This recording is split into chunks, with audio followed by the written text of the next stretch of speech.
ಸ್ನೇಹಿತರೆ, ನಾನು ಒಂದು ಸಂಗತಿಯನ್ನು ನಿಮ್ಮ ಎದುರುಗಡೆ ಹಂಚಿಕೋಬೇಕು ಅಂತ ಬಂದೆ.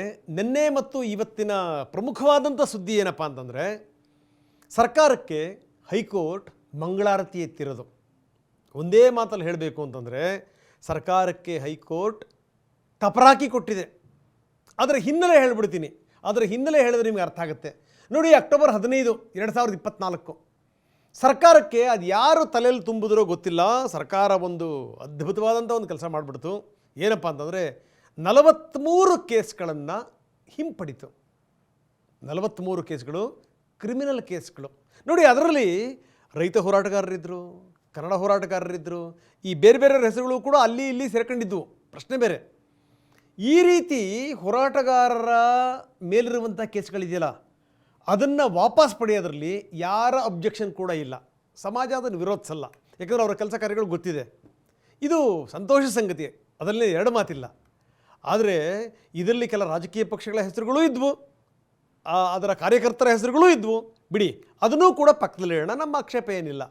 ಆದರೆ ಈ ಹೋರಾಟಗಾರರ ಹೆಸರುಗಳನ್ನು ನೆಪ ಮಾತ್ರಕ್ಕೆ ಅಂತ ಸೇರಿಸಿದಂಥ ಸರ್ಕಾರ ಇನ್ನೊಂದು ಬಹಳ ಪುಣ್ಯದ ಕೆಲಸ ಮಾಡಿತ್ತು. ಬಹಳ ಪುಣ್ಯದ ಕೆಲಸ ಅದೇನಪ್ಪ ಅಂತಂದರೆ, ಸಮಾಜದ ಶಾಂತಿ, ನೆಮ್ಮದಿ ಅದನ್ನೆಲ್ಲ ಯಾರ್ಯಾರು ಕದಡ್ತಾರಲ್ಲ ಅಂಥ ಕ್ರಿಮಿನಲ್ಗಳ ಹೆಸರುಗಳನ್ನು ಕೂಡ ಸೇರಿಸಿಬಿಟ್ಟಿತ್ತು. ವೆರಿ ಇಂಪಾರ್ಟೆಂಟ್ ಸಂಗತಿ. ಕ್ರಿಮಿನಲ್ಗಳ ಹೆಸರುಗಳು ಸೇರ್ಕೊಂಡಿದ್ದವು ಅದರಲ್ಲಿ. ಅದರ ಉದ್ದೇಶ ಈಗ ನಿಮಗೆ ಅರ್ಥ ಆಗಿರಬೇಕು, ಯಾವ ಘನಂದಾರಿ ಕೆಲಸಕ್ಕೋಸ್ಕರ ಸರ್ಕಾರ ಇದನ್ನು ಮಾಡ್ತು ಅಂತ. ಇದರಲ್ಲಿ ಯಾವ್ಯಾವ ಪುಣ್ಯಾತ್ಮರಿದ್ದರು ಅಂತಂದರೆ, ಹುಬ್ಬಳ್ಳಿ ಗಲಭೆ ನಮ್ಮ ಕಣ್ಣೆದುರುಗಡೆಗೆ ಇದೆ. ಏನನ್ನು ಎಷ್ಟರ ಮಟ್ಟಿಗೆ ಪೊಲೀಸ್ ಸ್ಟೇಷನ್ ನುಗ್ಗಿದ್ರು, ಎಷ್ಟರ ಮಟ್ಟಿಗೆ ಮಾರಕಾಸ್ತ್ರಗಳನ್ನು ಝಳಪಿಸಿದ್ರು, ಎಷ್ಟರ ಮಟ್ಟಿಗೆ ಈ ಪೊಲೀಸ್ ಅಧಿಕಾರಿಯ ವಾಹನದ ಮೇಲೇ ನಿಂತು ಪ್ರಚೋದನಕಾರಿ ಭಾಷಣ ಮಾಡಿದರು, ಯಾವ ರೀತಿ ಯುವಕರ ತಲೆ ಹುಳ ಬಿಟ್ಟಿದ್ರು, ಎಷ್ಟರ ಮಟ್ಟಿಗೆ ಗಲಾಟೆಗಳಾಗಿತ್ತು. ಆ ಕ್ರಿಮಿನಲ್ಗಳ ಹೆಸರುಗಳು ಕೂಡ ಈ ಪಟ್ಟಿಲಿತ್ತು. ಇದು ಸಂಗತಿ. ಇದನ್ನು ಗಿರೀಶ್ ಭಾರದ್ವಾಜ್ ಅನ್ನುವಂಥವರು PIL ಹಾಕಿದ್ರು. ನೋಡಿ, ಈ ರೀತಿ ಮಾಡುವಂಥದ್ದು ಎಷ್ಟರ ಮಟ್ಟಿಗೆ ಸರಿ ಅಂತ. ಅದು ಹೈಕೋರ್ಟ್ನ ಎದುರುಗಡೆ ಬಂತು. ಮುಖ್ಯ ನ್ಯಾಯಮೂರ್ತಿ NV ಆಚಾರ್ಯ ಹಾಗೂ ನ್ಯಾಯಮೂರ್ತಿ KV ಅರವಿಂದ್ ಅವರಿದ್ದಂಥ ಪೀಠ ಸರ್ಕಾರದ ಈ ನಿರ್ಧಾರವನ್ನು ರದ್ದುಗೊಳಿಸ್ತು. ಸರ್ಕಾರಕ್ಕೆ ಹೇಳ್ತು, ನಿಮಗೆ ಇಂಥವೆಲ್ಲ ಹಕ್ಕಿಲ್ಲ, ನೀವು ಈ ರೀತಿ ಮಾಡೋಕ್ಕೆಲ್ಲ ಆಗಲ್ಲ, ಇದನ್ನು ಮಾಡಬೇಕು ಅಂತಂದ್ರೆ ಒಂದು ಪ್ರೊಸೀಜರ್ ಇದೆ. ಯಾರ್ದೋ ಹೆಸರನ್ನು ಸೇರಿಸೋದು, ಯಾರೋ ಹೆಸರನ್ನು ತೆಗಿಯೋದು ಅಂಥವೆಲ್ಲ ನೀವು ಮಾಡೋಕ್ಕಾಗಲ್ಲ.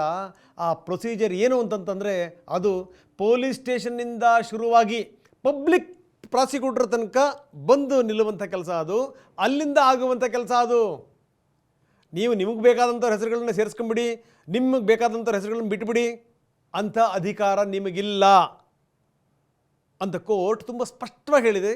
ಈ ಮುಖಾಂತರ ಸರ್ಕಾರಕ್ಕೆ ಒಂದು ದೊಡ್ಡ ಮುಖಭಂಗ. ಒಂದೇ ಮಾತಲ್ಲಿ ಹೇಳಬೇಕು ಅಂತಂದರೆ ಕಪಾಲ ಕೊಡಿಸ್ಕೊಂಡಂಥ ಸ್ಥಿತಿ. ನಾನು ಯಾಕೆ ಈ ಮಾತನ್ನು ಹೇಳ್ತಾ ಇದ್ದೀನಿ ಅಂತಂದರೆ, ನೋಡಿ, ಕನ್ನಡ ಪರ ಹೋರಾಟಗಾರರು ಯಾವುದೇ ಸರ್ಕಾರ ಬರಲಿ, ಅವ್ರು ಒಂದೇ ಕೇಳ್ತಾರೆ, ದಯವಿಟ್ಟು ನಮ್ಮ ಮೇಲಿನ ಕೇಸ್ಗಳನ್ನು ವಾಪಸ್ ಪಡೀರಿ, ನಮ್ಮ ಮೇಲಿನ ಕೇಸ್ಗಳನ್ನ ವಾಪಸ್ ಪಡೀರಿ. ಯಾಕೆ ಹೋಗಿರ್ತಾರೆ ಕರವೇ ಹೋರಾಟಗಾರರು? ಯಾಕೆ ಹೋಗ್ತಾರೆ? ಭಾಷೆ ಉಳಿಸೋಕ್ಕೋಸ್ಕರ. ರೈಲ್ವೆನಲ್ಲಿ ಕನ್ನಡದಲ್ಲಿ ಬರೆಯೋಕ್ಕೆ ಅವಕಾಶ ಕೊಡಲ್ಲ ಅಂತ, ಪರೀಕ್ಷೆಗಳಲ್ಲಿ ಕನ್ನಡಕ್ಕೆ ಅವಕಾಶ ಇಲ್ಲ ಅಂತ, ಕನ್ನಡದ ಬಗ್ಗೆ, ಕನ್ನಡದ ನೆಲ ಜಲದ ವಿಚಾರಕ್ಕೆ ಸಂಬಂಧಪಟ್ಟಂಗೆ ಇವರು ಹೋರಾಟ ಮಾಡ್ತಾರೆ, ಹೊಡೆಸ್ಕೋತಾರೆ, ಬಡಿಸ್ಕೋತಾರೆ. ಅಂಥವ್ರ ಕೇಸ್ಗಳನ್ನ ವಾಪಸ್ ಪಡೆಯಲ್ಲ. ಅಲ್ಲಿ ಇಲ್ಲಿ ನೆಪ ಮಾತ್ರಕ್ಕೆ ಸೇರಿಸಿ ಇನ್ನು ಉಳಿದಂಥವ್ರ ಕ್ರಿಮಿನಲ್ಗಳ ಹೆಸರುಗಳನ್ನ ಸೇರಿಸ್ತಾರೆ. ನಾನು ಒಂದು ಪಟ್ಟಿ ಕೊಡ್ತೀನಿ. ಈ ಹೋರಾಟಗಾರರ ಮೇಲ್ಗಡೆಗೆ ಎಷ್ಟು ಕೇಸ್ಗಳಿವೆ, ಏನು ಎತ್ತ, ಅವ್ರು ಎಷ್ಟರ ಮಟ್ಟಿಗೆ ಕೋರ್ಟಿಗೆ ಅಡ್ಡಾಡ್ತಾ ಇದ್ದಾರೆ, ಅದನ್ನು ನೋಡಿಬಿಟ್ರೆ ಈ ಹೋರಾಟನೂ ಬೇಡ, ಹೋಗಿ ಹೊಡೆತ ತಿನ್ನೋದು ಬೇಡ, ಪದೇ ಪದೇ ಕೋರ್ಟಿಗೆ ಅಲಿಯೋದು ಬೇಡ ಅಂತ ಅನಿಸ್ಬಿಡುತ್ತೆ.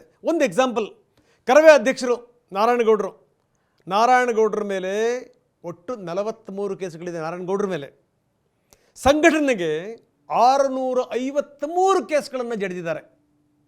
ನಾರಾಯಣಗೌಡರ ಮೇಲೆ 43 ಕೇಸ್ಗಳು, ಸಂಘಟನೆ ಮೇಲೆ 653 ಕೇಸ್ಗಳು. ನಿಮಗೊಂದು ಸಂಗತಿ ಹೇಳ್ತೀನಿ ನಾನು.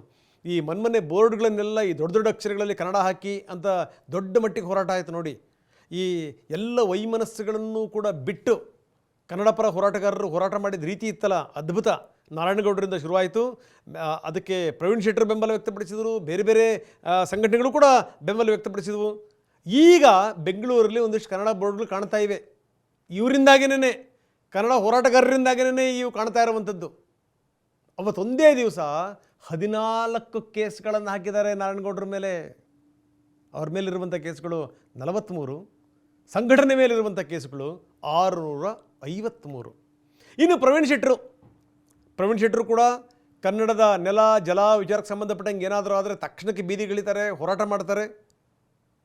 ವೈಯಕ್ತಿಕವಾಗಿ ಅಂದರೆ ಪ್ರವೀಣ್ ಶೆಟ್ಟರ್ ಹೆಸರಲ್ಲಿ 26 ಕೇಸ್ಗಳನ್ನು ಸರ್ಕಾರ ಜಡಿದಿದೆ. 26 ಕೇಸ್ಗಳು.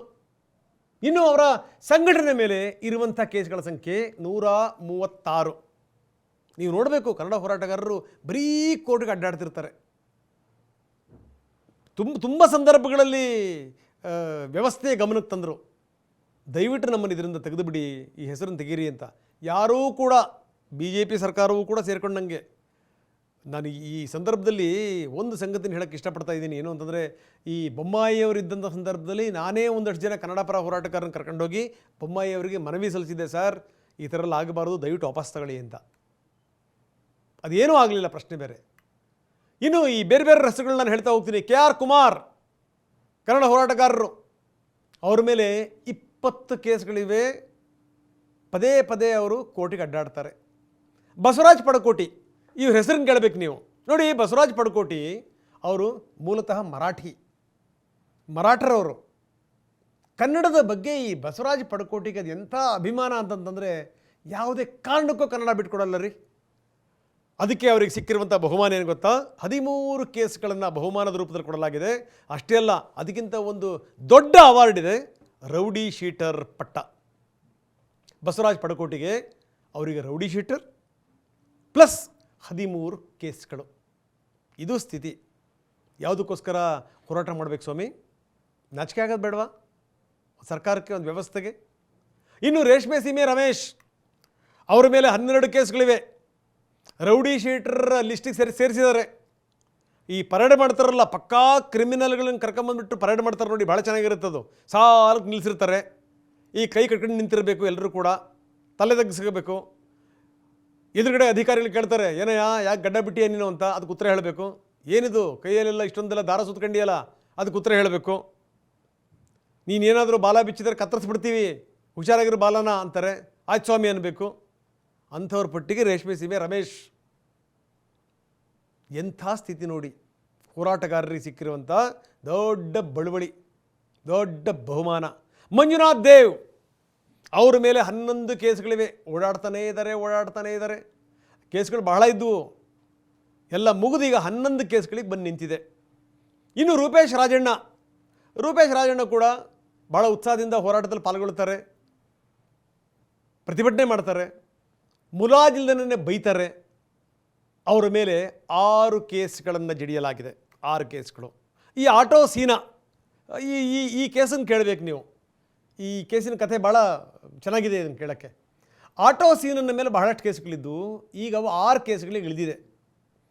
ಎಷ್ಟರ ಮಟ್ಟಿಗೆ ಪೊಲೀಸರು ತೊಂದರೆ ಕೊಟ್ಟಿದ್ದಾರೆ ಆಟೋ ಸೀನಾಗೆ ಅಂತಂತಂದರೆ, ಎಷ್ಟೋ ಸಂದರ್ಭದಲ್ಲಿ ಈ ಪೊಲೀಸರಿಂದ ತಪ್ಪಿಸ್ಕೊಳ್ಳೋಕ್ಕೋಸ್ಕರ ನಾನು ಸತ್ತೇ ಹೋದೆ ಅಂತ ಈ ಎಲ್ಲ ಕಡೆಗೆ ಈ ಫ್ಲೆಕ್ಸ್ ಹಾಕಿಸಿ, ಆಟೋ ಸೀನಾ ಸತ್ತ ಅಂತ ಫ್ಲೆಕ್ಸ್ ಹಾಕಿಸಿ, ಪೊಲೀಸರು ಬಂದಾಗ ಅಯ್ಯೋ ಸತ್ತೊಂದಂತೆ ಬಿಡ್ರಿ ಅಂತ ವಾಪಸ್ ಹೋಗಿರೋದಿದೆ.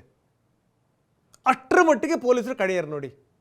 ಇನ್ನೊಂದು ಸಂಗತಿ ಹೇಳ್ತೀನಿ ನಿಮಗೆ, ಆಟೋ ಸೀನಂಗೆ ಹೆಂಗೆ ಬೆಂಡೆತ್ತಿದ್ದಾರೆ ಅಂತಂದರೆ ಪೊಲೀಸರು, ಆತನ ಮರ್ಮಾಂಗಕ್ಕೆ ಏಟು ಬಿದ್ದಿದೆ. ಇವತ್ತೂ ಕೂಡ ಆಟೋ ಸೀನಾ ಸಫರ್ ಪಡ್ತಾ ಇದ್ದಾರೆ ಕನ್ನಡಕ್ಕೆ ಹೋರಾಟ ಮಾಡಿದ್ದಕ್ಕೋಸ್ಕರ.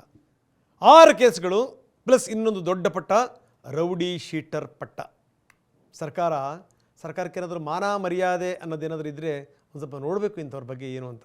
ಇನ್ನು ಶಿವಾನಂದ ಶೆಟ್ಟರು ಕೂಡ ಹಲವಾರು ಹೋರಾಟಗಳಲ್ಲಿ ಪಾಲ್ಗೊಂಡಿದ್ದಾರೆ. ಅವ್ರ ಮೇಲೆ 5 ಕೇಸ್ಗಳಿದೆ, ಸಂಖ್ಯೆ ಜಾಸ್ತಿ ಇತ್ತು. ಈಗ ಬೇರೆವೆಲ್ಲ ಮುಗಿದು 5 ಕೇಸ್ಗಳಿಗೆ ಬಂದು ನಿಂತಿದೆ. ಇದು ಶಿವಾನಂದ ಶೆಟ್ಟರ ಸ್ಥಿತಿ. ಇನ್ನು ಮಂಜುನಾಥ್ ಗೌಡ ಇದ್ದಾರೆ. ಮಂಜುನಾಥ್ ಗೌಡರ ಮೇಲೆ 4 ಕೇಸ್ಗಳು.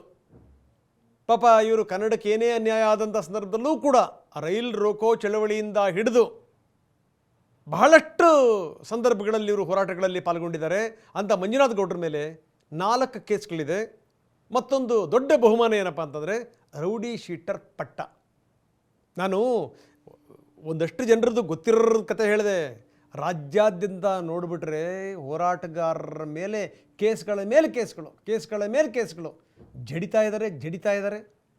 ಅವ್ರು ಏನಿಲ್ಲ, ಅವ್ರದ್ದು ಬೇರೆ ಕೆಲಸವೇ ಇಲ್ಲ, ಬರೀ ಕೋರ್ಟಿಗೆ ಅಡ್ಡಾಡಬೇಕು. ಎಂತೆಂಥ ಪಟ್ಟಗಳು ನೋಡಿ ಕನ್ನಡ ಪರ ಹೋರಾಟಗಾರರಿಗೆ. ಈಗ ನಾನು ಕೇಳುವಂಥ ಪ್ರಶ್ನೆ ಸರ್ಕಾರಕ್ಕೆ ಕೇಳ್ತೀನಿ ನಾನು, ನೀವು ಈ ರೀತಿ ಕ್ರಿಮಿನಲ್ ಕೇಸ್ ಇರುವಂಥವರ ಹೆಸರುಗಳನ್ನು ಸೇರಿಸಿ ನೀವು ಅವರು ಕ್ರಿಮಿನಲ್ಗಳೇ ಅಲ್ಲ ಅನ್ನೋ ರೀತಿಯಲ್ಲಿ ಮಾಡ್ತಿರಲ್ಲ, ನಿಮಗೆ ಈ ಕನ್ನಡ ಪರ ಹೋರಾಟಗಾರರು ನಿಮ್ಮ ಕಣ್ಣಿಗೆ ಕಾಣಲ್ವಾ? ಹಾಗಾದರೆ ಕಾಣಲ್ವಾ? ನೀವು ನಿಮ್ಮ ಕೈಯಲ್ಲಿ ಯಾರ್ಯಾರು ದನಿ ಎತ್ತಕ್ಕಾಗಲ್ವಲ್ಲ, ನೀವು ಓಟಿನ ವಿಚಾರಕ್ಕೆ ಸಂಬಂಧಪಟ್ಟಂಗೋ ಅಥವಾ ಇನ್ಯಾವುದಕ್ಕೆ ಓಲೈಸಕ್ಕೋ ನೀವು ಯಾವ ವಿಚಾರಕ್ಕೆ ದನಿ ಎತ್ತಕ್ಕಾಗಲ್ವಲ್ಲ, ಅಂಥದ್ರ ವಿರುದ್ಧ ಭಾಳ ಸಲೀಸಾಗಿ ಹೋರಾಟಗಾರರು ದನಿ ಎತ್ತಾರೆ.